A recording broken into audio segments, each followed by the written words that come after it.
بسم الله الرحمن الرحیم. راځو موږ تاسې د نن ورځې په درس کې د محلولونو ډولونه تشریح کوو.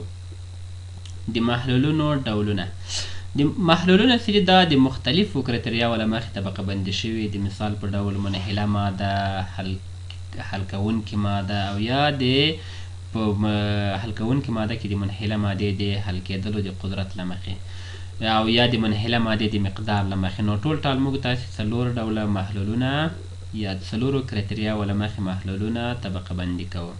لومړی محلولونه چې دي د حل کوونکې مادې یا محلل د نوعیت له مخې په دوه ډوله دي، چې یو یې اوبلن محلولونه دي او بل یې غیر اوبلن محلولونه دي.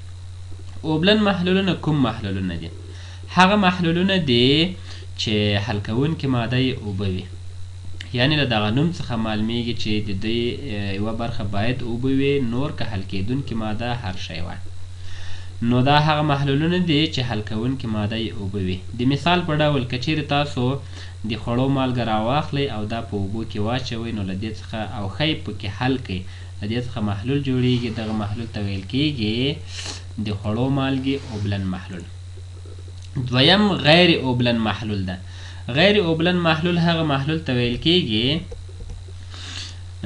چې منحله ماده یې اوبه نه وي، یعنې له اوبو پرته نور مواد وي. د مثال په ډول بنزین، کلوروفارم، الکول، تیزاب وغیره. مثلا موږ تاسې که چېرته جامد غوړي یا کلک غوړي یا موبلاین یا ګریس راواخلو، نو دا په پترولو کې ډېر ښه حل کیږي. نو دغه محلول غیر اوبلن محلول ده، ځکه د دې حل کوونکې ماده پترول دی. دویم محلولونه د منحله مادې د مقدار له مخې په دوه ډوله دي. یو رقیق محلولونه دي. رقیق محلولونه هغه محلولونو ته ویل کیږي چې د منحله مادې مقدار یې کم وي، یعنې کله چې حل کوونکې ماده ډیره زیاته وي او حل کېدونکې ماده ډیره کمه وي، نو دا محلول به رقیق وي. لکه د مثال په ډول که چیرې تاسو 1 ګرام د خوړو مالګه په 1 لیټر اوبو کې واچوئ، نو دا محلول رقیق ده. دویم غلیظ محلولونه. غلیظ محلولونه هغه محلولونه دي چې منحله ماده چې د منحله مادې مقدار یې زیات وي، یعنې که چېرته موږ تاسو په یو ټاکلي مقدار محلل کې زیات مقدار منحله ماده ولرو، نو دا محلول به غلیظ یا ټینګ وي. دې ته ویل کېږي غلیظ محلول. د مثال په ډول که چېرته موږ تاسو 10 ګرامه د خوړو مالګه 1 لیټر اوبو ته واچوو، نو دا محلول غلیظ محلول ګڼل کېږي، حتی تر 10 ګرامه پورې.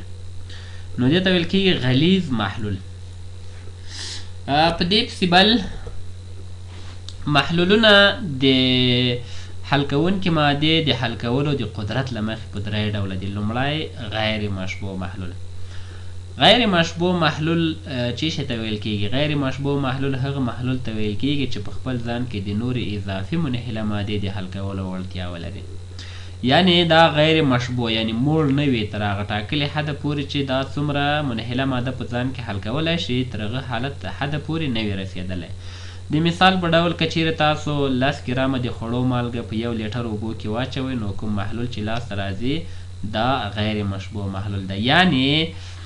یعنې دغه محلول په خپل ځان کې 11، 12، 14، حتی تر 14 ګرامه پورې د خوړو مالګه په خپل ځان کې حل کولی شي، نو دا محلول غیر مشبوع ده.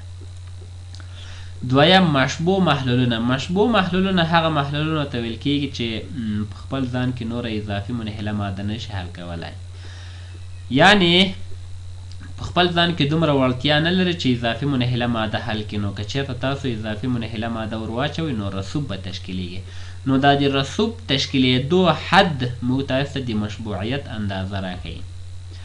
د مثال په ډول که چیرې تاسو 14 ګرامه د خوړو مالګه 1 لیټر اوبو ته واچوئ، نو لاسته راغلی محلول به مشبوع وي، یعنې دا که 10 ګرام موږ تاسې 8، 9 یا 40 ګرامه د خوړو مالګه په دې محلول کې واچوو، نو هغه به د لاندې کینی، یعنې رسوب به کوي. او دریم مافوق مشبوع یا له مشبوع څخه لوړ محلولونه دي. هغه محلول ته ویل کېږي چې له مشبوع محلول څخه د حرارت ورکولو او نورې منحله مادې علاوه کولو په نتیجه کې لاسته راځي.